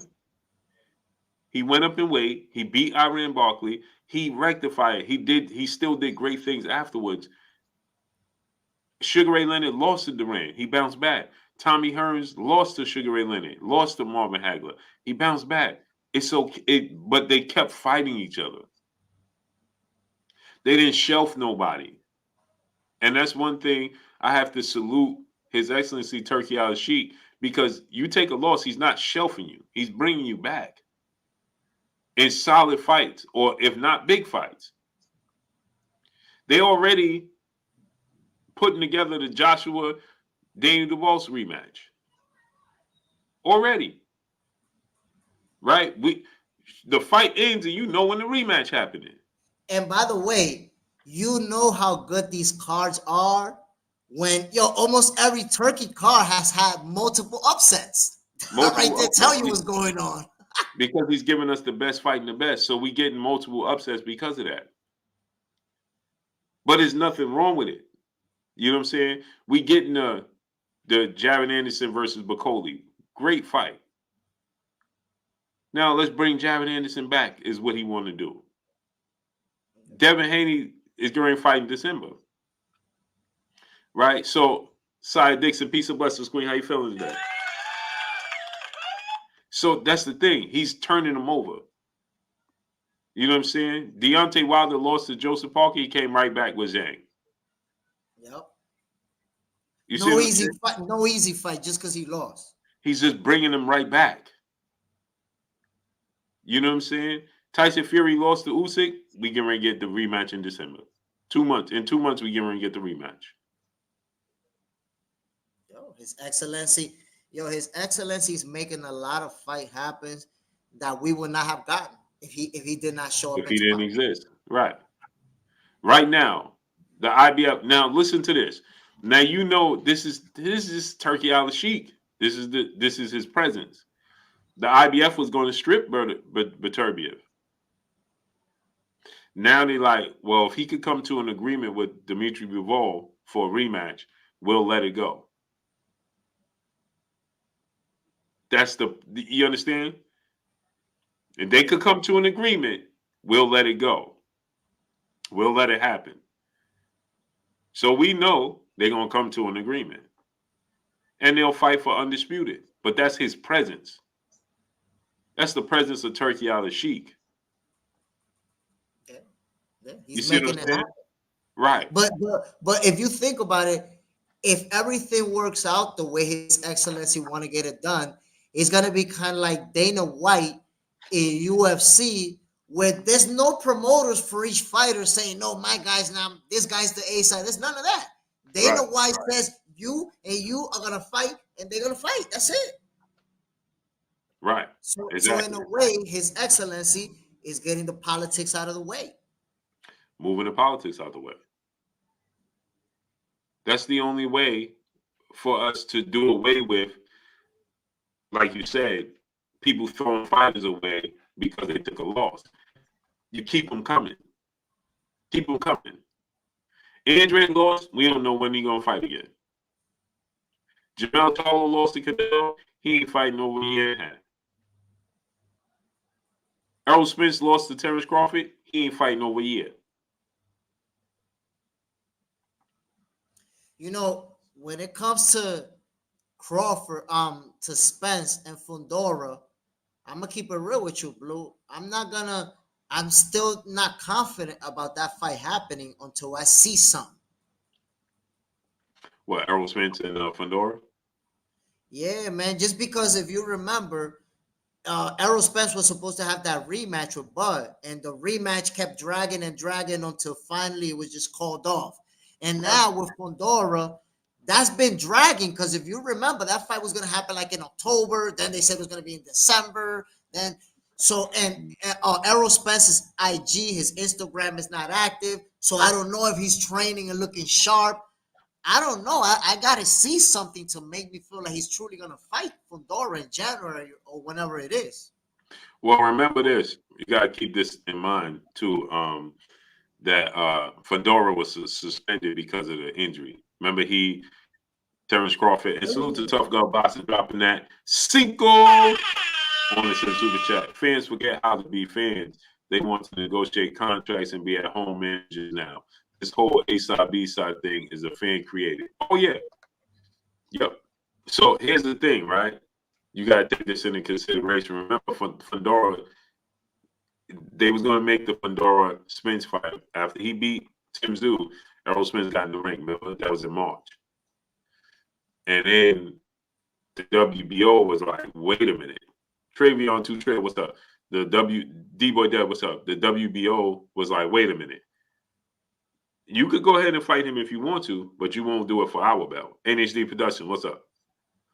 But you won't do that for our belt, right? And then they said, no, you're gonna fight Terrence Crawford next, or you're gonna be stripped. And then he cited injury as the reason why he couldn't fight Terrence Crawford. So the injury is the reason why you can't fight Terrence Crawford. That's also the reason why you can't fight Errol Spence. So he had to sit out. So remember, they was planning a rule disposal. What's up? We was hearing they was planning for October, but that injury, he cited that he had the injuries why he couldn't fight Crawford. So WBO was like, okay, no problem. Now you got to sit out. So he chose to sit out. That's what started pushing it back. And then the WBO upheld the rules, and they like, okay, well, now you're not injured. What's up? That's why we got to the point where Key Boomerang, what's up? We got to the point where we are at right now, where they offered to go to a purse bid and 30 days, so on and so forth. So it kept getting pushed back because of that. And Yo, now, is your screen on pause? Because I don't see you moving. I see you frozen on my screen. Yeah, everybody keeps saying that, bro. I'm not on pause. I don't know what's going on. I don't see you moving. I see you on pause. I'm like, okay. Let's see if you come back on and we can see. Oh, okay. Now you're moving. Now I'm moving? You're moving. I don't know what's going on. Because yo, earlier, I swear to God, yo, in my screen, I don't know everybody watching the show, but in my screen, I was stuck on. Nah, you was talking like in the Kung Fu movies. You was like, yo, because Terrence Crawford is going to doing that Kung Fu shit right now. Yeah, they doing me dirty. They doing me dirty, bro. They doing me dirty, bro. But yeah, so they cited that injury, you know what I'm saying? So they had to sit out because he said he was injured. So that pushed it back. And then they had the purse bid and all that, so that pushed it back even further. And now they came to some sort of agreement. So but I want to say something though. When it was pushed back, right? When it was originally pushed back, I seen a picture of Errol Spence and Blue. He did not look like he'd been in the gym or getting ready for no fight in no October. So to be honest, my perception, and nobody told me this. This was just my perception from seeing Errol. I was like, yo, he ain't in no type of shape like he's gonna be ready to fight in no October. And after I made that comment, boop, Errol Spence is not on social media anymore. So I don't know what type of shape he's in right now. I don't see videos or pictures of him in the gym training, sparring like I used to in the past. So I'm not sure where Errol Spence is at physically right now. Is he ready to fight in January? Is he already in pre-training camp? I don't know. Yeah, let me ask you this. I'm glad you said that. Who would you like to see him train him now? Who would I like to see Errol train with? Yeah. I'd like to see him train with Calvin.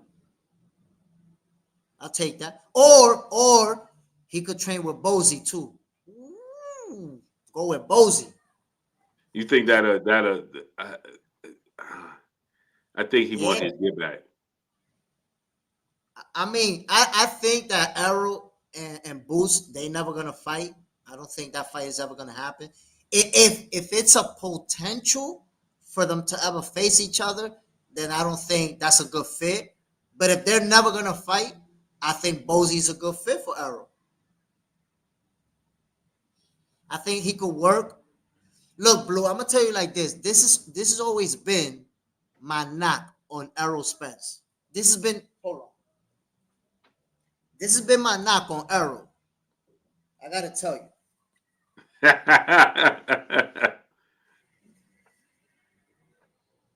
So my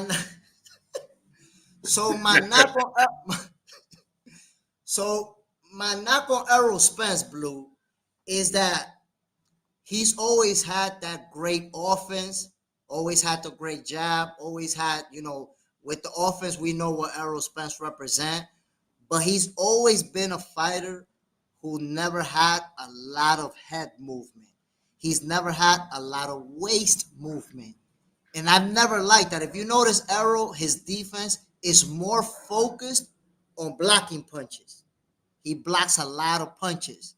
And as I've told people before, and we learned it from this guy who just said it, they fought this weekend, Better BF and my boy who lost. Bivol said it, that he blocked punches that felt like his fist was being punched into his head. I got my nose broken from a block punch. Like I blocked it, boom, and broke my nose. So boxing fans tend to think that when you block punches, he blocked it. Yo, block punches can hurt you. And Errol Spence blocks a lot of punches. I don't like that about his defense. I think that's the kink in his armor, blocking too many punches, as opposed to slipping the punches. You want him to slip the punches. He don't slip. He don't slip too much. He blocks a lot. And I don't like that. I feel like when you block a lot of punches, you could win the fight, but in the long term, I believe that catches up for you. Because you're taking punches, you're just not taking as much damage as if they land clean. But I'm telling you, I have my nose broken, my lip busted off of block punches. So, when a fighter blocks a lot, I don't like that. And Errol blocks a lot of punches. Yeah, he does. He does. And he forces his way on the inside with a high guard. And like you said, your elbows, your arms, they can start to take a toll on you. Yeah. They start to take a toll on you. Listen, Blue, let me tell you. I only had one professional fight, just one. And right. I was 44 years old. I lost that fight, right? It was a 4-rounder, Blue. It was a 4-rounder. And in 4 rounds, I blocked a lot of punches because my opponent had a little bit of height and reach. And I was having a hard time getting in there, right? So I blocked a lot of punches. 4 rounds only, Blue. 2 boxers that are not elite level. And after that fight, my arms, my elbow, my biceps, my triceps, my whole arms was in pain for a whole week, Blue. A whole week. Mm-hmm. Imagine these elite level fighters fighting with guys that got power, that got ring IQ, that's putting their whole body weight behind those punches, and you blocking those. That adds up. It definitely do. It definitely do. And look at it like this, Blue. If we think about it, fighters who slip punches and move tend to have a longer career than fighters who block a lot of punches and tend to stay on the inside. Oh, yeah. Absolutely. People don't realize how, those are part of the body. We always focus on clean shots to the chin, the temple, the nose, or the kidneys, right? The liver, right? As if the other punches don't take a toll on you like you're a human being. Oh, they take a toll punching on it. We see that strategy when Canelo fought Caleb Smith. Remember, he just kept punching his arms till his arms dropped. He couldn't hold it. His bicep was swollen. And they showed it on camera. His arm all messed up, black and blue, bruised. They showed it. Yep. You understand? So there's this notion that black punches don't mean nothing. Like, oh look, he blocked it. Just because he blocked it don't mean he didn't feel nothing. It didn't have effect on him. It might not have counted like getting hit on the chin clean or to the body clean. But man, listen, we saw again, Canelo. That's part of his strategy is to target your arms because he's short to make you drop him. Now that you say that, anybody watching, all they have to do is look at anybody who fights Canelo and uses a high guard. They gonna be getting punched in the arms, in both arms. As you should, because it's going to get they're going to drop. They're going to start to come down as they ain't got no choice. They get tired. Here's another thing people don't realize is that your gloves fill up with water from the sweat, drinking water, putting water on your head, and your gloves is made of cloth or hair or cushion, foam. Go take your pillow and add water to it and see what happens. You put water into that horse hair? Yeah, put water into your pillow and see what happens. And try to hold your pillow up. I always challenge people, take a pillow, put some water in it, and now try to hold the pillow up for 3 minutes. Take a 1 minute break and then hold it back up. But never you can't put the pillow down though. You don't gotta hold it up, but just hold it down here. Now pick it back up and move around with the pillow. Right? The gloves itself start to get heavy. Yeah. And people don't realize that. That makes your arms tired. And now somebody's punching your arms, forearms, biceps, shoulders, elbows, and you punching yourself, and you throwing and landing punches. The impact of you hitting somebody ricochets back up your arm and takes a toll on you in that manner as well. So people don't understand. That's a very good strategy. Everybody wants to be accurate and hit the target clean because it looks beautiful. When you do it, it looks beautiful, right? When you hit the target clean and pop somebody's head back or hit them in the body clean, like Salcedo was hitting Chris Colbert to the body. Man, that looks beautiful, don't it? But boy, oh boy, the effectiveness of hitting on the elbows, hitting on the biceps and the shoulders, and making them drop, woo-wee.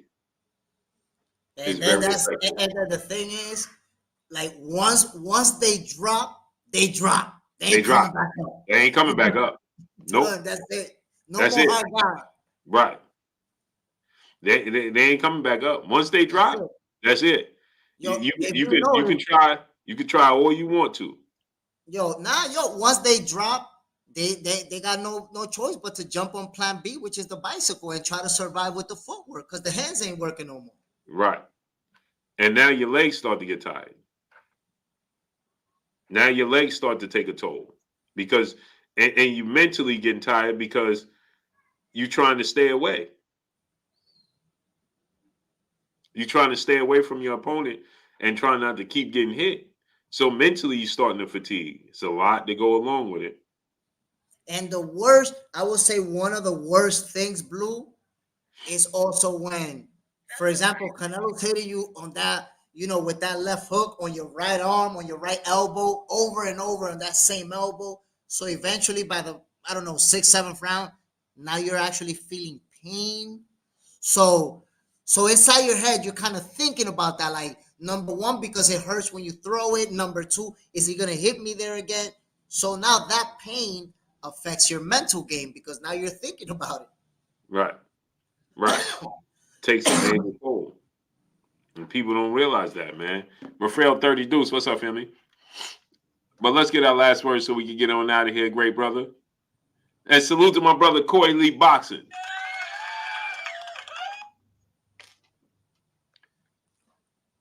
Yeah, I got some things to put together, man. How you like The Office, man? How is it coming along? Yo, man. You looking sharp. I see the belt back there. I see the images. I'm going to emulate that. You want to see my Office kicking in too, you know what I'm saying? I'm going to set up shop too. Yeah. It's only right. You know what I'm saying? Yo, it's only right. Listen. I've seen a sanctioning body give out a belt to somebody. I think it was a WBC that they gave out a belt to somebody for their services in boxing.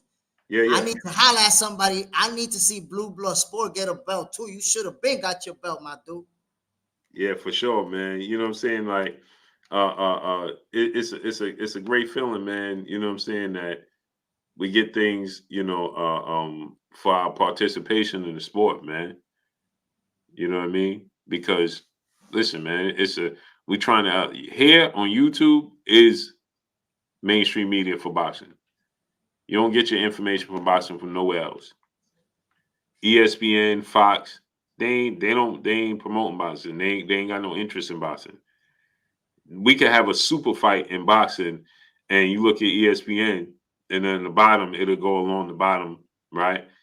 It'll stream, yeah, such and so just beat such and so, and that's it. The next day you might get a highlight.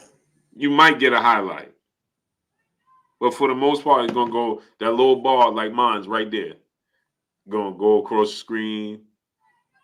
This person won that fight. You might get a little highlight, and that's it. That's all. It's amazing. And then the commentators don't even know who fought. Oh man, It's nasty work, man. But sad. that's boxing. But we got to elevate the sport, man. That's what we're trying to do. Elevate the sport. You already Elevate the know what sport, man. That's what you it's all already. about. You Yeah, know what I that's mean? what it's all about. And you already know what it is, Blue. Like I told you, privately, I'm rocking with you till the wheels fall off. We're gonna be here on Blue Blood Sports. You already know we gonna give it to him raw every time. Every time, all the time, man. So I appreciate you coming through, great brother. Yes, sir. Once again, let them know what you got going on, where they can find you, and just what you got going on, man. Just let them know. So you already know my peoples. My name is Jay Sanchez. Everybody know me as Jay Smith. I run the program for the Boxing Association here in the Dominican Republic. So I do the press. You can check me out on Box Center with Jay Smith. That's my YouTube channel. I do boxing videos. I create content. I analyze fights and so on and so forth. And of course, support Blue 100%. I always come through, show love, hit that. If you're watching this video, man, and you're not subscribed to Blue Blood Sports, man, you playing games. Subscribe to this channel, hit that like button, and you stop playing them games, my people. Yes, sir. Appreciate you, my great brother Jay, man. Salute. My G. You Much love, already know. him. Yes, sir. Peace. Peace. Yeah, man. Um, go support my brother Jay, man. Doing big things. This is what it's all about: helping the children, helping the youth, and helping the sport grow. Nah, Corey, not that fight, and helping the sport grow. You know what I'm saying? That's what it's all about, man. That's simply what it's all about. If we don't do it, you know, if we don't do it,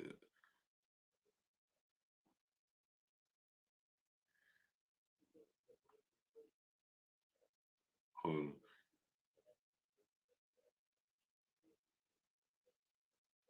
Wow, I knew it was coming. I knew it was coming, man. I got a video coming. Hover 575. What's up, family? Told you guys, man. Knew it was coming, yeah. So I'll be at the boots end this fight though. I'll definitely be at the boots end this fight. You know what I mean?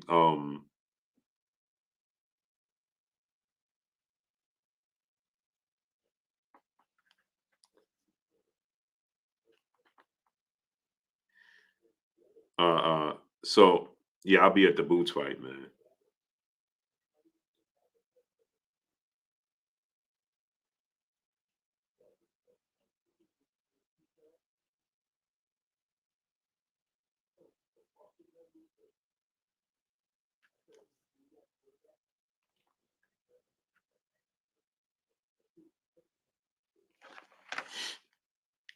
So I got a video coming, man. So make sure y'all tune in.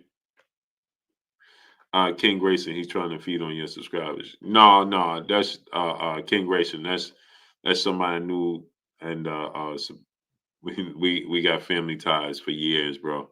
Family ties for years. So salute to Jay, man. No, your perception of him is all wrong. K Moolah, what's up? That brother, that's one of my brother's close friends, man, and we got family ties for years, bro. Years. With personal people, personal relationships outside of this, outside of boxing. Carrie Pete, what's up, family? Way deeper than the sport of boxing. So, yeah, no, salute to King Grayson, though.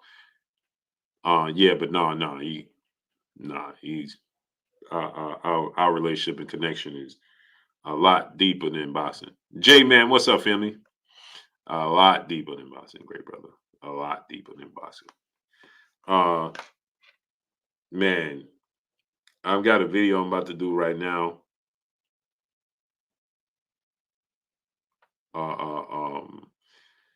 On this Tim Tszyu matter, man.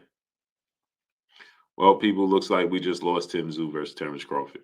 Bro, boxing can't get out its own way. Boxing can't get out its own way, man.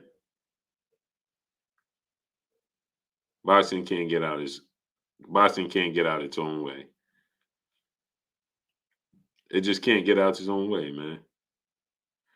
I have no hope for the sport of boxing, man. I'm telling y'all now.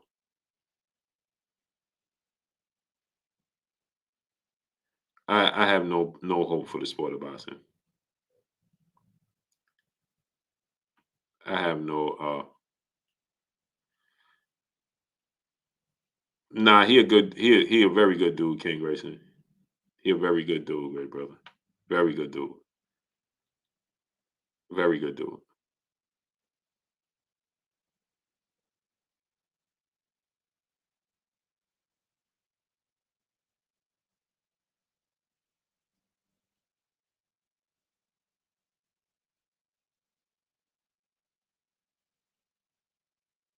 Pancho Villa, what's up?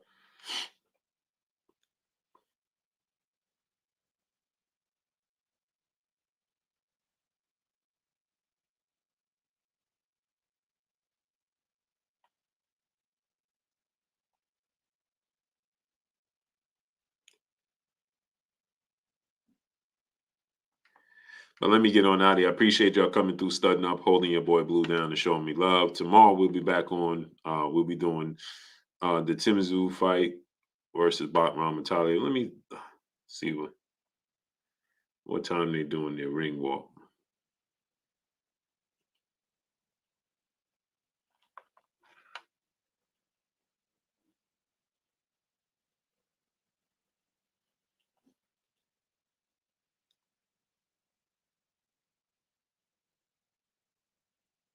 Because they in Florida, right?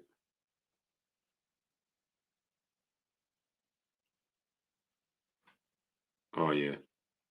So they start at night. 8 o'clock, yeah. So about 8 o'clock tomorrow.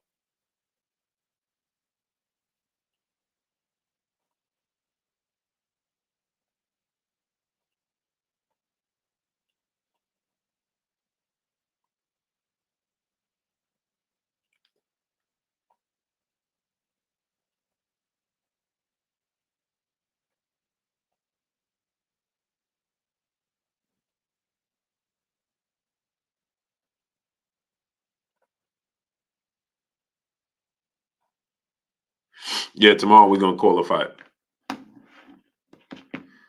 Yeah, King Grayson, that's somebody we got family ties from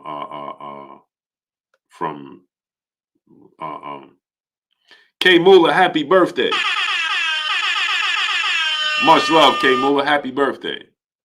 Much blessings to you on your journey, man. Yeah, we ain't getting the Tim Tszyu Terrence Crawford fight, just took a major hit. But salute. I appreciate y'all. I'll see y'all tomorrow about 8 p.m. Eastern Standard Time tomorrow. We'll be back on 8 p.m. tomorrow Eastern Standard Time. Make sure y'all hit the like button, subscribe to the channel. Y'all know what it is. Your boy Blue signing off. Follow me on Instagram at Blue Blood Sports TV, all one word. I'm gone. Peace.